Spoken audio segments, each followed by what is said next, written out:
Pantomime. What it is, what it isn't, and how it applies to animation. Like I said earlier, this is a question I get asked a lot when I'm teaching animation, especially when students have to start working on their first pantomime shot. So, let's go into what is it? What is pantomime? Well, pantomime has a lot of different meanings. This is what automatically makes it tricky. Is what version of pantomime do we use? So let's actually go through a few different explanations of what pantomime is. So there is the origin of pantomime. So pantomime, when it began, was a dramatic entertainment originating in Roman mime, in which performers express meaning through gesture accompanied by music. So it was basically a theater play. That's where it comes from. It's not spoken play, but you can almost think of it like interpretive dance. It's miming. It's a theatrical entertainment mainly for children that involves music, topical jokes, and slapstick comedy, and is based on fairy tales or nursery stories. So if you've ever seen like Punch and Judy, those two puppets that just hit each other, that is technically pantomime. It is a form of entertainment. Now, both of these kind of apply to animation, but not really. This is different types of pantomime. As animators, we need a little bit more than this, especially for those of you who are doing the pantomime assignment. This is not what we're aiming for. We're not looking for a slapstick comedy. That is not the goal. So you also have pantomime the verb, which is to express or represent something by extravagant and exaggerated mime. This is closer to what we're looking for. Now, the origin of this is for theater. When you think of theaters, especially in the old days before we had jumbotrons and giant monitors, the people in the back row didn't have a great view of the stage, which means that the actors had to pantomime. They had to make their movements and motions bigger and exaggerated so people in the back row could see them and could feel the emotion. Otherwise, it'll just look like people just standing there and talking. That's not great theater. So they would purposefully exaggerate their motions. Now, that has evolved over time once we went from theater into film and became a huge part of film. So let's actually go over some video examples. So the first one is what people tend to think of when they think of pantomime, which is mime. This is not pantomime. Now, let me actually be clear on this. When you are miming something, you are doing a pantomime. But a pantomime shot doesn't have to be a mime. It doesn't have to be a character just acting like this with the makeup on and everything. This is a form of pantomime. It is exaggerated motion to show a clear story and emotion, a character. But it's all done through body motion. There's not even props or dialogue here. It's all done with this character. And for anyone who doesn't know, this is Marcel Marceau, one of the great mimes of the ages. So, fast forwarding a little bit, pantomime can be any kind of acting. In this case, it's Mr. Bean on stage, Rowan Atkinson, for anyone who doesn't know, doing this really fun little mime, this pantomime, of a character learning how to play the drums and finding an invisible drum set. And the clear thing here with pantomime is that the performance is done through the body and the face. Now we'll talk about that a little bit more in depth, especially in terms of animation later, but that is kind of the goal here, is that there's no text. There is no sign telling the audience, invisible drum set. It is everything that the character is doing that shows what we should be seeing and feeling. The Rowan Atkinson Macbeth is also really good if you want to check that out.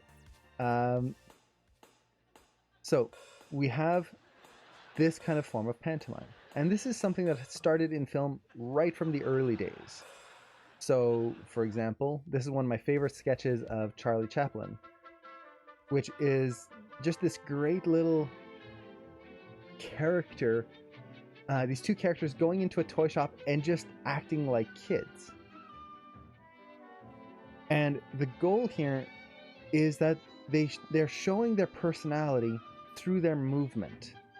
There's no dialogue, there's no sound that the characters have, there's no text, but we get who these characters are simply by the way they move, by the way they are doing their actions. We can see that he's lighthearted and kind of fun-loving, kind of a show-off a little bit, and all of that without text.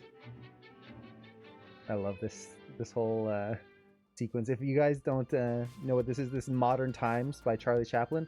You can find the whole thing on YouTube. It's really good. I would recommend watching Charlie Chaplin in terms of learning pantomime in kind of real life film pantomime. So that is pantomime in film, which is very close to what we use in animation. So actually, let's dive into pantomime in animation. So pantomime in animation is a form of acting where characters convey the story through body language, motion, or lack of motion, and facial poses. The character's emotions, personality, and thoughts should be clear to the audience without the need of dialogue or text, and pantomime concepts can be added to any shot, including dialogue. So what this means is that you can have a dialogue shot and have characters pantomime through them. I do this all the time. You see my hands are always moving. I'm constantly pantomiming what I'm talking about. This is just, for some reason, this is the way I speak, is I speak a lot with my hands. Some people don't. They speak and their hands are just to their side and it's all what they are saying. It's voice. So pantomime is very specifically telling a story through a character's motions and expressions and body language. This includes the face, but doesn't necessarily mean it's only the face. So, a good example of this is right here. So this is a little promo for Inside Out, for anyone who hasn't seen that. It's a great film. And it's just all of these characters walking through this scene, and they're just walking. But you can tell the exact personality of every single character here just by the way they're walking. And that falls under pantomime. They are showcasing their emotions, their story, their character through the way they move, through the way they express themselves. That is pantomime for animation. So, the basics of animating pantomime requires, or I should say, to animate basic pantomime requires you to have a solid understanding of the 12 principles of animation. This means that you have to understand how all those principles work and how you can use them together. You have to have a good solid grasp of body mechanics. Pantomime is built on top of body mechanics. If you don't have solid body mechanics, none of the pantomime you create is going to add to your shot. You need a good understanding of the principles of design. So this is silhouette, line of action, negative space, it's straights versus curves, all of those things. Now, you don't need to know those super in depth, but the more you know about it, the more you can pose a character to help accentuate the emotions and feelings you want. You need a basic understanding of body language and psychology. Now, doesn't mean that you have to open up a psychology book and become the next Freud or something like that and know all the ins and outs of the human brain. Not at all. It basically means understanding basic body language and the way we as humans tend to express ourselves with our body. So, for example, if you see someone and you're talking with them and they start crossing their arms, typically what that means is that they're not open to whatever you're talking about. So maybe I'm talking to someone and they start doing this. I know that they might be put off by what I'm saying. They're literally, I shouldn't say literally, they're creating a fictitious wall with their arms. They're blocking what I am talking about. They're uncomfortable with it. They're not liking it. If they're open, hands to the side, they're more accepting. Hands in the pocket could mean that they're nervous. They're trying to hide a little bit. There's reasons why we move the way we do. There's reasons why we react the way we do. And understanding those is very important. And the best way as animators to understand that is to study it. Not in books and in like manuals and stuff like that, but just in real life. When you go outside and to public places, observe people. Don't creepily observe people and just stare at them. That's kind of off-putting. But you can just watch the way they move and look at the little mannerisms they do. Why are they reacting the way they do? Look at film. Watch the way the actors react to certain moments. And you will start to build that understanding of body language. And by psychology, it is the reasons why we do things, the reasons why our faces might have certain expressions. And then on top of that, we need a basic understanding of composition, which basically just means where to put the character on screen to get a better result and a better story. You don't need a ton of that, just a little bit can help. And like this animation here that we're seeing, this is an example of great pantomime. It is not a full complex idea and jokes and slapstick. It is simply a character doing something, but doing it in their way. Doing it in a way that is unique to this character. No other character would move this way. And for anyone who doesn't know, this is from Tarzan, Disney's Tarzan. If you watch that film, you will see that Tarzan moves very differently than any other character in the film. That is great pantomime. They created this type of motion, these body mechanics that this character has all on his own, that adds to this character. And it is fascinating to watch. They could easily replace these with normal mechanics. So for example, here, he could just stand up straight normally. There would be nothing wrong with that, but it wouldn't be this character. So I love that scene. So pantomime really comes down to selling all of these concepts. So pantomime is showing emotion, thought, and ideas through poses and motion, using the entire body, including the face, to tell a story, and it is acting. It is not acting like a mime. It's not just fancy body mechanics. So this is actually something that I get asked a lot when I am teaching classes, is it just like you've got body mechanics, basic body mechanics, advanced body mechanics, and then fancy body mechanics? No, it's not fancy body mechanics. It is acting with body mechanics. And it is not just adding facial animation on top of body mechanics. This is the number one thing I tend to see students run into when they are trying to do pantomime, is that instead of focusing on the full acting, they just take a body mechanic shot, a shot that is simply a character doing something, or I should say a rig doing something, and then adding expressions on top of it, versus taking a rig and making it a character that is doing something.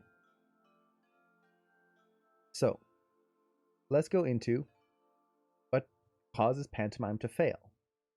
So pantomime fails when the body mechanics don't work. So this is why you need a solid foundation in body mechanics. If you don't have a solid foundation in body mechanics,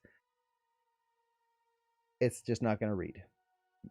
It builds on top of it. It's just like how body mechanics builds on top of the 12 principles. If you don't have the 12 principles of animation, your body mechanics are going to suffer. Same thing. It's all additive. We build up and we progress through all of these. Pantomime fails when the story, the idea, or character is not clear to the audience. If you're trying to make a character look scared and the audience doesn't read that they're scared by their body motion or facial expressions, it's failed. It fails when an action is lacking in character or personality. So this is the Tarzan example I was talking about earlier, where they could just have Tarzan, instead of standing up with his like weird stance that's kind of crooked and he has trouble standing up straight. If they just stood him up like a regular human being and just had him eat just kind of mechanically, that would lack character or personality. You're not animating Tarzan, you're just animating human. And pantomime fails when a key concept has to be explained through text and dialogue. This is something you see a lot in certain films. And is it necessarily a bad thing? No. This will all make for a poor pantomime, but it doesn't necessarily mean it's a bad shot or a bad film or a bad anything. It's just a bad pantomime. So an example of this is one of my favorite clips to just explain the show don't tell. For anyone who doesn't know, in film you want to show something, not say something or tell something. So this is from Kevin Sorbo's Hercules. So let's play this. Wait a minute. This isn't my world. Disappointed! So right there. Instead of showing his disappointment, instead of showing it through his body language and facial expressions, he just kept the same facial expression throughout and then just said what he was feeling. It's wonderful. Like I actually do love this clip, but it doesn't show pantomime. There is no pantomime here. It is simply explaining what he's feeling. Now, another great clip that is similar to this, and this is great for the Halloween season, yeah, disappointed, it's so good, is this scene here. So for anyone who doesn't know what this is, and then they're going to eat me. Oh my God! perfect for Halloween. Yeah, it's the meme. It's most of us have probably seen this at some point in our internet lives. But this is a great example of show or telling and not showing. He's not acting. He's not showing that he's scared. He's not showing that he's afraid of what he's seeing or like anything. He's just saying what's happening. He's explaining it.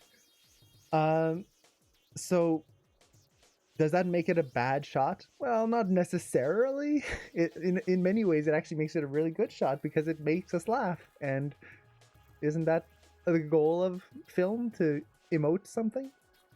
But in terms of pantomime, this would be a terrible pantomime shot. Absolutely awful pantomime. Because all it is explaining what's happening instead of showing what's happening. So does he have a fly on his forehead? He might, actually. It wouldn't surprise me. So when we are working on our pantomime, we want to push that motion, that the characters are moving and showing who they are, the story, their acting beats through the way they move and emote.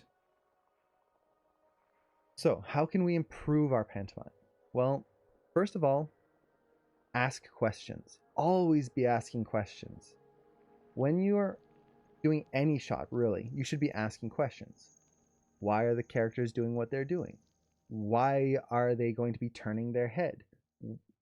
Why is the character suddenly walking forward? There has to be a reason for this. If you know the reason, you can properly have the character think and react to it. Know your character. Who are they? How would you describe them? And typically for this, I would recommend using at least 3 adjectives. I'll talk about this a little bit more, but it's a very simple way of creating fairly complex characters with very little effort, especially for shots. And again, we'll talk about that in just a little bit. But what is their relationship with other characters in the scene if there's other characters? How would you describe the character? Or how would this character do something compared to someone else? How does this character move, act, and react that is unique to them? This is probably one of the biggest ones. How would this character do something compared to someone else? And this is key to really understanding how how pantomime really comes into being. And again, I'll show an example of this later on once we go over the rest here. So the next thing is know your scene. What happened before the start of the scene? What's going to happen after the scene? The more you know about the scene and what's happening in the world around the character, the more the scene itself will become unique, and the acting choices you do will become unique. Next thing with pantomime is it all starts with good posing. If you don't have good posing, your pantomime's not going to work. So same thing with body mechanics. If you don't have good body mechanics, that's not going to work. But it all starts with good posing. A good pantomime has clear, readable poses, including the hands. Don't forget the hands. And then when you first start creating a shot, the biggest thing I recommend is creating a neutral pose for your character instead of using the T pose of the rig. I talked about this in the last 2 streams and in some of the classes I taught recently, but it is a very important note, so I'm bringing it up again. When you are starting a shot, especially if you're animating a rig, most rigs come in A or T pose, so the arms out to their side or maybe slightly down. This is a very neutral pose. It's great for rigging, but it is terrible for animation because automatically when you look at one of those poses, you get a robotic feeling to the character. There's just no emotion there. There's no personality between one character and the next. They are exactly the same. Sure, their body proportions might be different, their facial features might be different, but the character, the personality of these people is non-existent, unless of course they are a robot, in which case, hey, yay, we did it. But oftentimes we are not animating robots, we are animating characters. So we want to pose them out first before going into anything that we're going to do. So even if we don't even use anything from the first pose, you want to pose them out first. So for example here, I just created some neutral poses for the characters to kind of get a little bit of the expression across. So this is kind of the way these characters would stand on a day-to-day basis, kind of just waiting in line in the shopping mall. Now, once again, this doesn't mean that these have to be the first pose of your shot. It's just a neutral pose for these characters. I can change them completely. So for example, the one on the right, instead of having her hold her arm, maybe the shot I'm actually animating is her playing sports and she's about to like dive for a soccer ball or something, like try to block it from the net. Well, she's not going to be in this relaxed pose. She's going to be running or diving, this really kind of athletic pose. None of this is going to be used. But because I have this neutral pose to start with, when I open up my scene, I know who she is.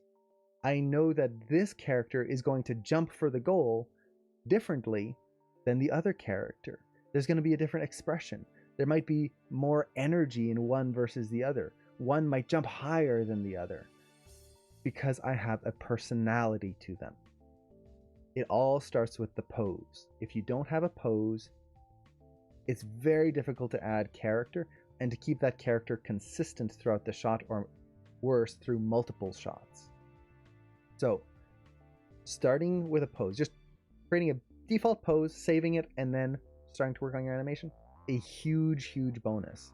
I know a lot of people who work in studios, this is the first thing they always do when they start a shot, is just pose them out in one pose, even if they don't use it. So that's the first thing. Now, going back to something we talked about earlier, which was the 3 adjectives. So who is your character and how would you describe them? Well, the easiest way to do this is using the 3 adjective method. This is a method that was taught to me by Mike Gassaway, who is an animator on Jimmy Neutron and a bunch of really cool shows that I grew up with, which was really cool that I got to learn this from him. But it's basically picking 3 different adjectives to describe your character and use those adjectives to think of ways that the person may act in a situation. So this is very important because the combination that you have is going to make for unique and interesting characters compared to robotic characters. So, for example, a bright, clueless, and tense person is going to be very different than a whimsical, meek, and observant person. And I'll be frank here, the way I came up with these adjectives is I just went online, I did a search for random adjective generator, and I just came up with these. That's it. But just with that, I came up with 2 unique characters.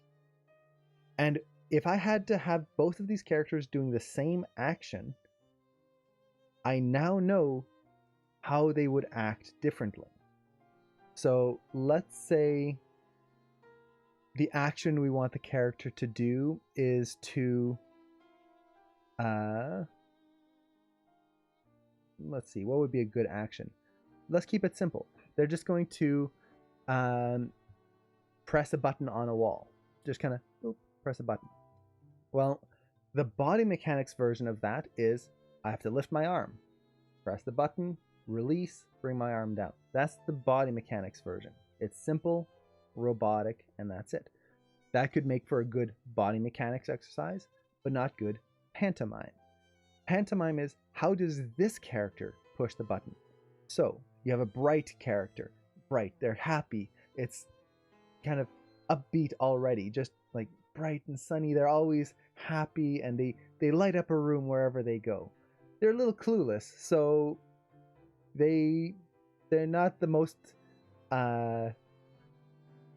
let's just say world savvy, maybe. So they're a little clueless. They're gonna look at the button and it's like, what the heck? But they're still happy about it, so they're not confused and angry. It's kind of, oh, a button. That's interesting. And they're tense. So instead of standing relaxed and loose, they might be a little nervous. Oh, I have to hit a button? Oh, sure. Okay. So there's this tension, this nervousness to hitting the button that's not scared, but just kind of like, I have no idea what this will do. Boop. That's very different from someone who's whimsical. So they're in the clouds, always daydreaming, but they're meek. So kind of maybe like a nerdy character. We could go that way.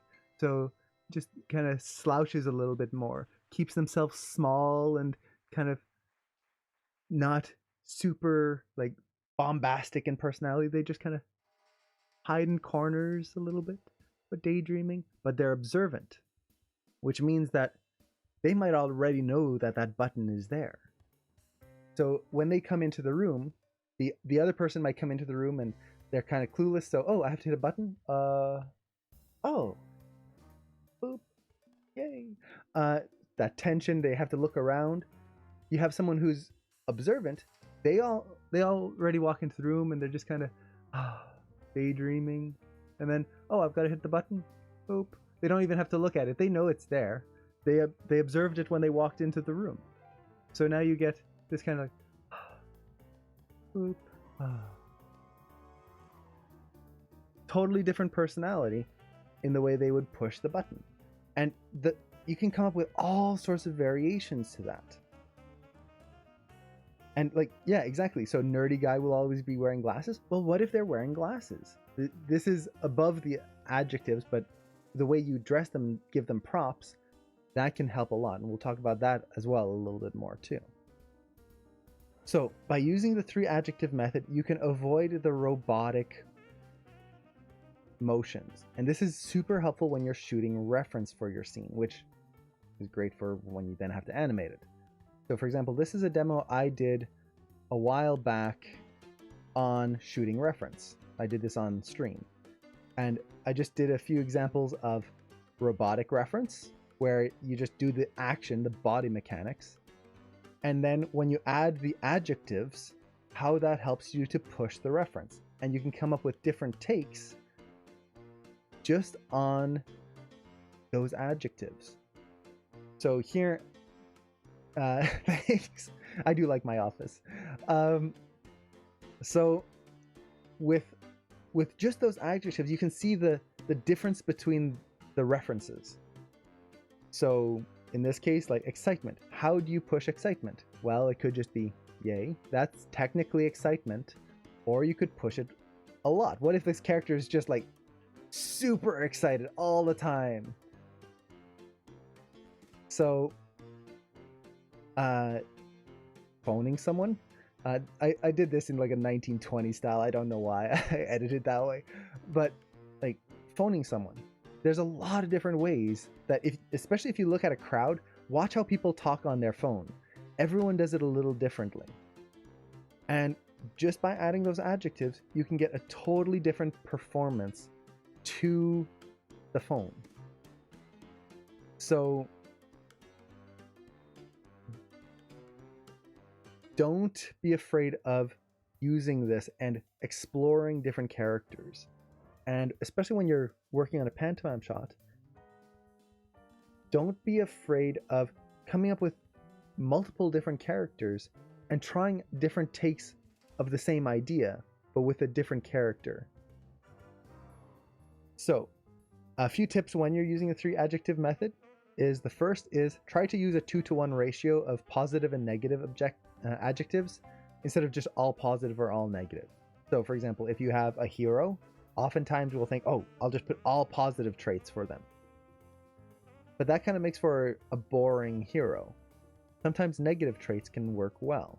So a hero might be brave, they might be daring, but maybe they're oblivious of danger. So they just rush in blindly without thinking their way through. Or maybe they just don't think ahead of time. Maybe they're a little cowardly. Adding a little bit of a negative trait will make the character more interesting. Now, what about a villain? If it's all negative traits, well, that's just a negative character. But if you add a positive trait, suddenly that villain becomes a little bit more relatable to us as an audience. So a villain might be evil, they might be cruel, but they might be a positive trait. Maybe they are resilient. That's a positive trait. No matter how much the heroes beat them down, they're always going to stand back up. They believe in what they fight in. Maybe they've got morals. Maybe they're an evil villain, but they have morals, which means that they're doing these evil things, but they're trying to do it for the right reason. Wrong things, but for the right reason. More interesting than just evil, evil, evil. So typically I try to do a 2-to-1 ratio if I can.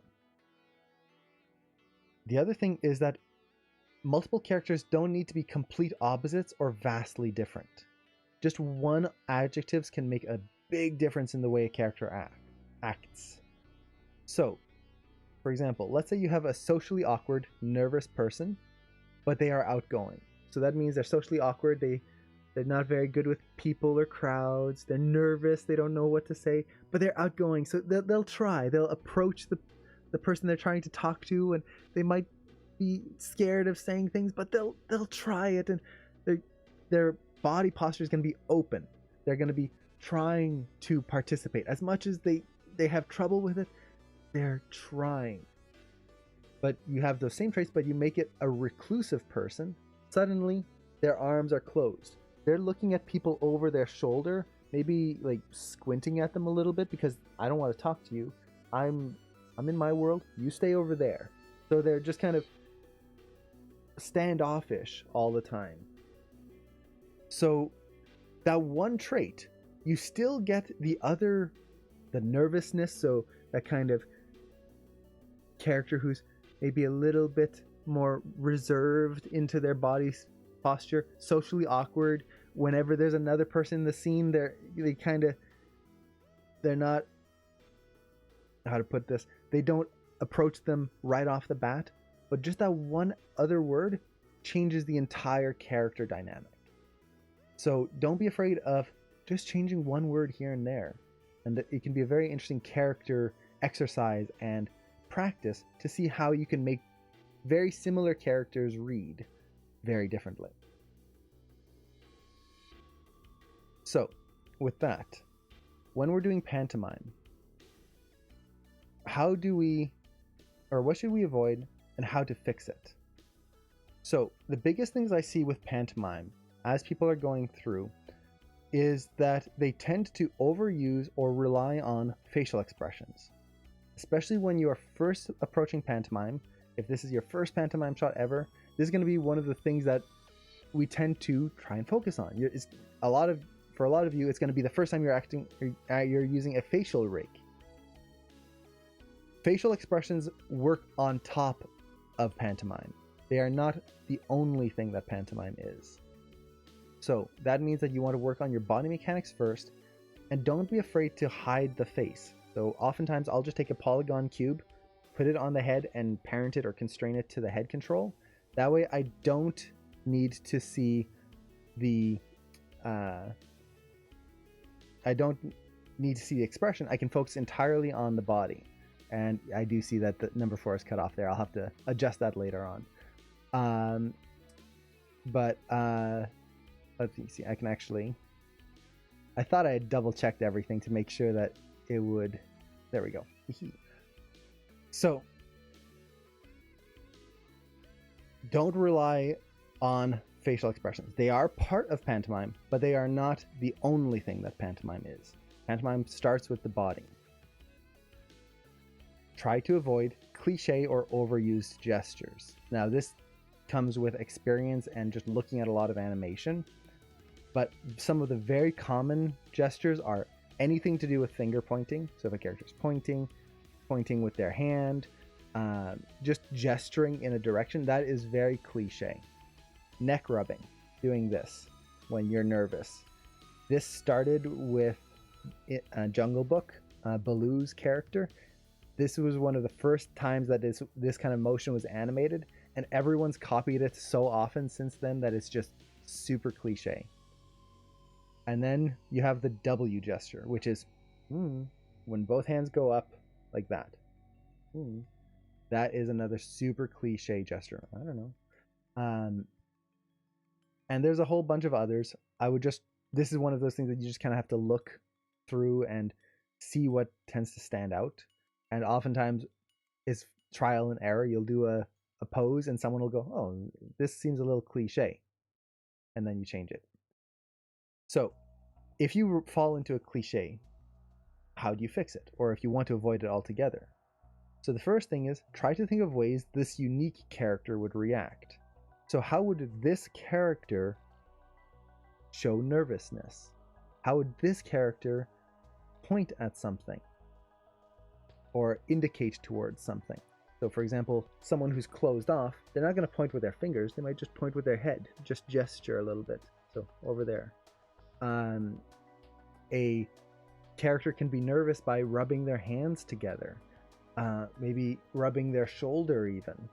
I know some people, they get nervous and it's just the way they hold their hands. It's not even an action, it's just holding their hands slightly differently, maybe putting their hands in their pockets. Give the characters something to hold or interact with. This is probably one of the biggest things. If you are having trouble avoiding a gesture, so you need a character to indicate towards something, but you don't want to have a point, give them something to hold. So as soon as I hold my pen, I'm already doing some gestures that I would normally not do. So I'm kind of putting my pen against my face. When I'm thinking, I tap it against my lip. I'm always doing stuff when I'm holding my pen. And this can help indicate. So instead of pointing with my fingers, now I can go, oh, over there. It's technically still a point, but I'm not pointing with my finger or my hand, which is the cliche. The same thing, like I've got my water bottle. Well, if I'm holding this, I might take a sip at some point and wet my lips a little bit. I might kind of keep it close to my body because it's full of water, so it's a little bit heavier than the pen. So I'm not going to be holding it at arm's length. So this arm is going to stay closer to my body than the other one. It changes a lot of the body mechanics that I'm doing. And once again, I'm holding this. Well, how do I point? I'll tilt this maybe a little bit. Over there. Different type of point than over there. Over there. I'm changing the body mechanics by holding something or by interacting with something. So if you have props in your scene, let the character use them. Let them interact with it. Let them interact with the world. So, next thing. don't be afraid to remove the gesture completely. This is kind of the most obvious one, but the one that most people don't even realize is an option is just remove it. Often it'll make the shot stronger. So for example, if you have a character going, oh, it's over there, just have them, oh, it's over there. It's like, it's over there. And you just point with the head or the face. If they're nervous, oh yeah, that was a bad day there. Oh, just, oh yeah, that was a bad day. You don't need the gesture. Sometimes it actually makes it stronger. So don't be afraid of just removing the cliche. I don't know, or I don't know. You don't need the gesture. You can find different ways of doing it. And then if all else fails, just try to add a unique character element to the gesture. So if you do have to have a point, try not to just use the default hand point. See if there's a way you can add character to this. So for example, if there's an evil, nefarious villain, it's over there. Like there's some old witch or something, a wizard. They point, but it's this scraggly hand instead of just this normal point. If you have someone working at Disneyland, you'll have this point. If you have a more kind of refined person, I guess you could say, maybe they point and it's more of a gesture. It's not, oh, over there. It's over there. Like there's this kind of flair and this flourish. Like, the table is over there. So you can find ways of using elements of your character to add to that gesture. So it's not just a default generic gesture. Next thing to try and avoid is stationary performances or characters glued to one spot. I see this often when people start doing pantomime shots where before this they are doing body mechanics. They're moving around, doing all sorts of things. Body mechanics, lifting, carrying, throwing. It's all actions. As soon as they go into pantomime, kind of like I was talking about with point number 1, they start overusing the face. It's just the face. So the character sits there or stands there and they don't move. They might gesture a little bit with their hands, but they don't move and they don't really change their body positions. And oftentimes their feet just stay locked in place. And this makes for not necessarily bad pantomime, but limited pantomime, where you're losing a lot of what makes people interesting. So the first one is just allow your characters to shift their weight. So if they're standing, let them go from one leg to the next. So if they're kind of looking at something, maybe they're trying to decide whether they're going to buy some shoes in a store. Nah, I don't like it.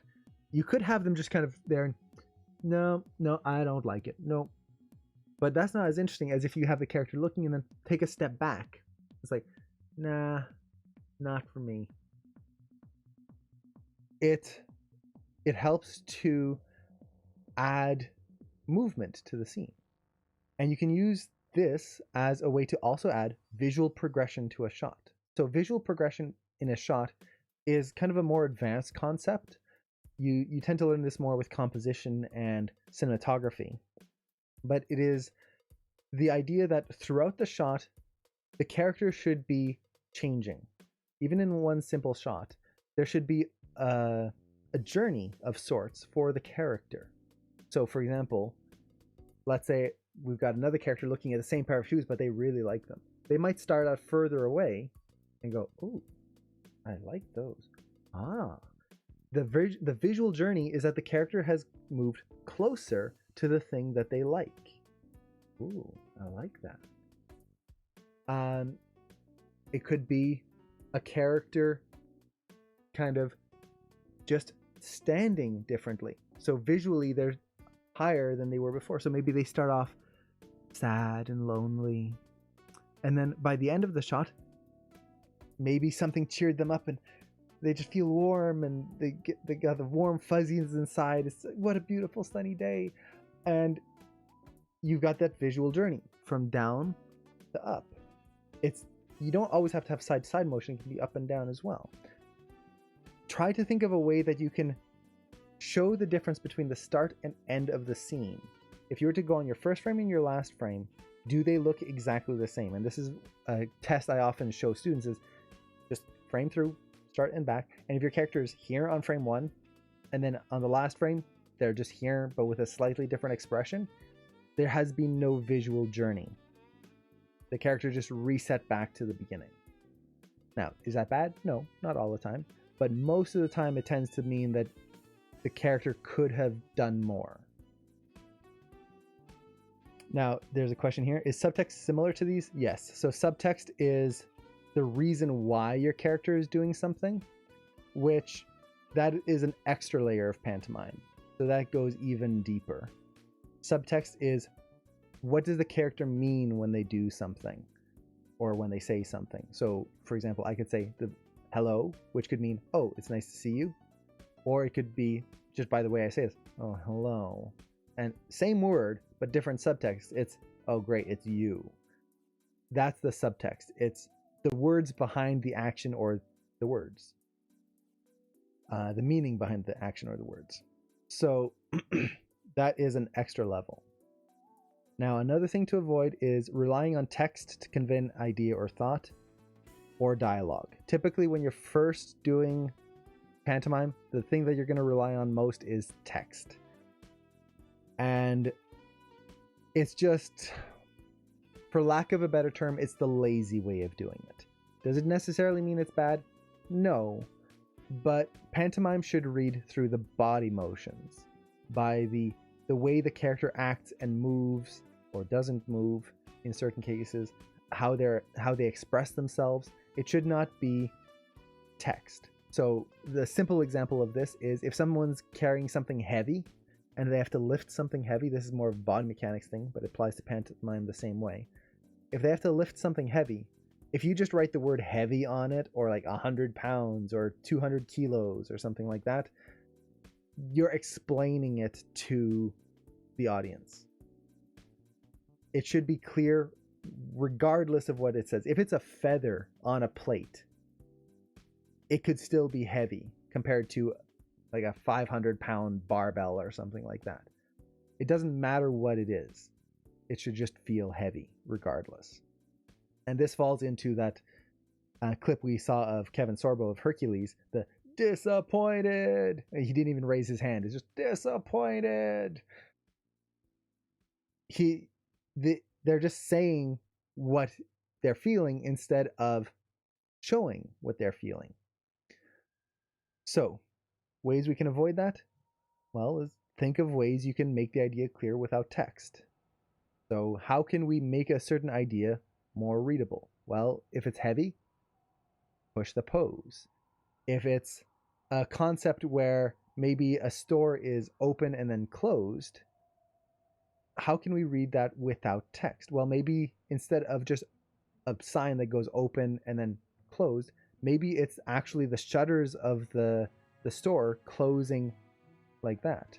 Another thing to keep in mind with text is that not everyone reads English or whatever language you're in or that you speak, which means that if you show your shot to someone who works at a studio who doesn't speak that language, it makes it less inclusive. So the more you can show through visual means instead of through text, the clearer it'll be. The next thing is, if you have to, change the idea to be clearer so that it doesn't need text. You might have to change the idea completely, but it can give you a stronger foundation anyway. An idea that is based only on text tends to be very difficult to pull off clearly for a lot of different reasons. One of them being the way we as humans focus on text when we see things. We tend to focus on that over the animation, which is not necessarily what we as animators want in our shots. So, let's take a look at some good pantomime. So I show this a lot on stream. This is super fantastic pantomime. And these were character tests done for Big Hero 6. And it's all the same action. A character walking in and sitting down. But every single character, without text, without dialogue, we get an entirely different personality to them. This is pantomime. Pantomime doesn't have to be these amazingly extravagant scenes. It doesn't have to be a character fighting a giant mech. It doesn't have to be a character breaking down when he finds out that he didn't get into the college he wanted to go into. It doesn't have to be any huge drama. It can be someone just doing something as simple as sitting down. That's it. If you were to give the prompt here to the animators, it's have the character walk into the scene and sit. And then we as the animator have to take that and put the character into it. This is where knowing your character comes into play. If you know your character and you know who they are, what their personality is, you can start to create scenes like this that are captivating. Each one of these animations is it's so much fun to look at. It's beautiful. I'm drawn into any of these, but they're not doing anything special. And by special, I mean, again, like saving the world or doing this epic dance. It's just sitting down, a mundane thing that we do every day. So really trying to understand that and work with that will help push your pantomime. And once again, not relying on just the face. If you were to block out any of these characters' faces, you would still get their personality by the way their body moves.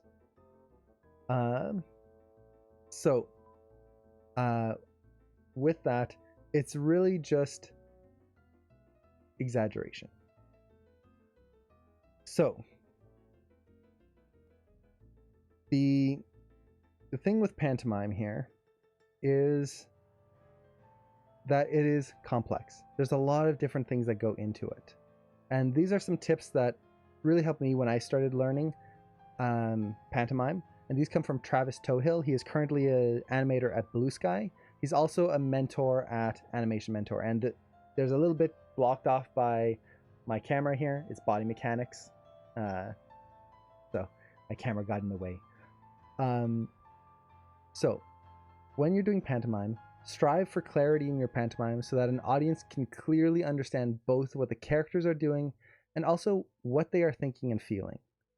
It's the clarity that we want. We want the audience to be able to see and read the scene and understand it right off the bat. They shouldn't have to watch it 2 or 3 times to understand what the meaning of the scene is. It should just be clear from the beginning. Focus on strong, clear poses that are both aesthetically pleasing and tell the story. Now, this is a key point, and it is a point that a lot of people, when they first start out, there is kind of a disconnect between good posing, so line of action, silhouette, all of that, a good pose, and also a pose that tells a story. And this is the tricky part. When you're posing out a character, it is not just making sure that your line of action is interesting, that you are not breaking the anatomy, things like that. It's also using the pose to tell a story. How can this one individual pose let you know what is going to, how this character is going to feel about something? And a simple thing would be, if they're interested in something, they'll lean forward. If they're not, they'll lean back. This is the psychology of body motion. The face, if they're interested in something, they'll open up that side of their face to what they're looking at.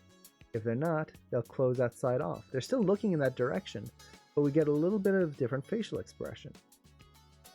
Little things like that. You're using the pose to tell a story. And as much as you can, try to use every individual pose you have to really sell what the character is feeling and thinking.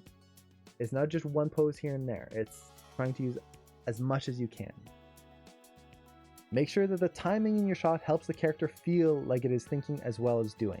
Now, this is a tricky one, but this is where your body mechanics comes into play. You need to have that strong, solid body mechanics in order to do good pantomime. So you want to watch the timing of your characters. You want to make them think. Now, this is a very important thing. Good acting is reacting, which means that your character, when they see something, they shouldn't react just like instantly as if they already knew what was happening.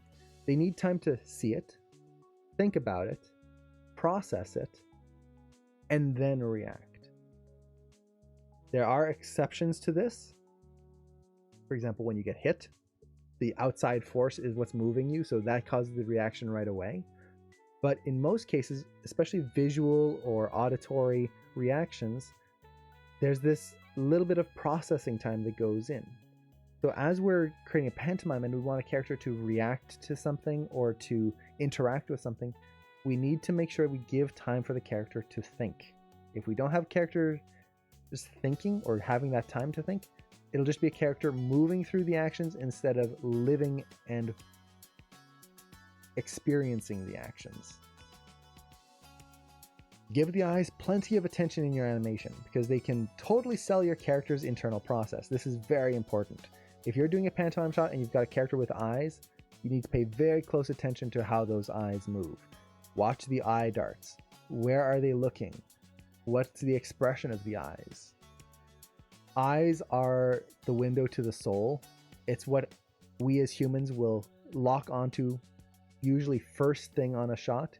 So those eyes need a special level of attention to them. Now, that doesn't mean that we have to be masters of eye animation right off the bat, because hey, your first pantomime shot, you've probably never animated eyes before. You might have been working with rigs that were much simpler and just had like dots for eyes. So what do? Well, study. Look at your reference. Really look at your eyes, the way they move and react. Film reference. I'll often do this. I'll shoot a shot of myself full body so I can get the full body mechanics. And then I'll do a shot that's just my face and just try to exaggerate the eye directions. If I have to look over to the side and then look over the other way, just exaggerate it and use that as a reference for when do you blink? How long do blinks last? What are your eyes doing? Look at reference of just eye darts. You can easily do that. Just go on YouTube, eye darts or eye movement. You'll get some great reference on how eyes tend to move. It's studying. So, with that, make sure that your acting choices feel real and not contrived. Avoid the cliches when possible. We talked about that earlier. Pantomime can be cartoony or realistic. There is no style to pantomime. It is just clear, legible body mechanics and acting. That's really what it is. It's not relegated to cartoony animation or just subtle animation. But the character needs to be believable in either scenario. That's the key. You want your character to feel real. That's what makes good pantomime. Just like what we were seeing with the Big Hero 6 characters, every single one of them felt believable. Now, this again doesn't mean that the characters have to move in a realistic way. Believable just means that they feel like they exist in their own world. So, for example, the Roadrunner and Wile E. Coyote feel believable in their world. A world where you can run into a painting on the wall and then the next person runs in and they just flatten against it into a disc. It's totally unrealistic in terms of the real world, but it is believable to them. And that is a clear distinction.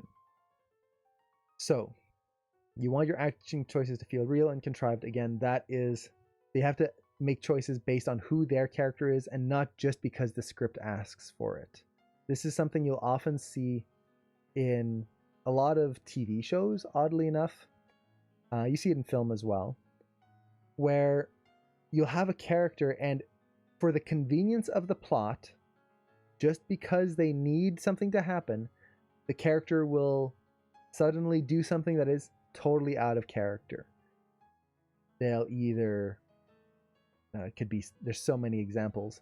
I don't want to name anything outright, but for example, you'll have a character who is super reserved, doesn't go out too often. They're kind of, they mind their own business. And then just because they need to, on this episode, the character is going to go out and just be bombastic and really just a party person. just so that they can get kidnapped by a villain. And it's normally they would never step outside. But today, yeah, they went outside, no problem. That is making a choice based on what the plot needs and not what the character would do. That is contrived. And then lastly, use video reference as a tool for planning your shot and as a reference for body mechanics. Always use reference. It doesn't mean that you have to stick to your reference and copy the reference, but it gives you ideas. It's so, so good. If you can get reference of yourself or of anything else, use it. It's just good for you. So that's pretty much it. That's pantomime. Pantomime really, let me go back to our beginning here of what is pantomime. Well, basically, pantomime is a form of acting where characters convey the story through body language, motion, and facial poses. That's it. That's all there is to it. It is not that much deeper. As long as you can convey a story and convey character through the way they move and not body mechanics. Don't just move a character. Doing this, that's a wave. That's not a character waving. A character waving could be shy. Right? It could be energetic. It could be dismissive. Whatever. If you put a character in that, a simple action of a wave can be so many things. It could be an unlimited amount of things. It could be really nervous where they're not used to saying hello to people. Oh, it's like it just pops out and sure. Or it could be the awkward moment where I don't know how many people have done this. The awkward moment where you see someone wave, it's oh hi, and then you notice that they're waving at someone behind you, and it's okay, and then you move on and pretend that never happened in your life. It can be all sorts of things. So be aware of the character. And just kind of, since we've got this image here, this is a great example of using poses to tell the character. So we were talking about before how it all starts with a pose. Look at these drawings here. Every single one of these feels like something that this character would do. So this is Rapunzel from Tangled. She's got all of this hair. Her hair is part of her identity in many ways. And many of her expressions and the way she handles certain emotions include her hair, which most people would not do, especially if they have short hair. So when she's nervous, she pulls her hair down in front of her to kind of act like a shield. When she's kind of thinking or scared, she brings her hair up to her mouth. It's not just the hand, she actually brings her hair up. When she's scared, she actually pulls the hair out. There's ways that she can interact with her hair that makes it unique to her and allows you to use all of these basic emotions: scared, happy, nervous, flirty at the bottom there, where she's kind of pulling the hair in all sorts of directions. And it allows you to do something unique, something interesting. So that is pantomime.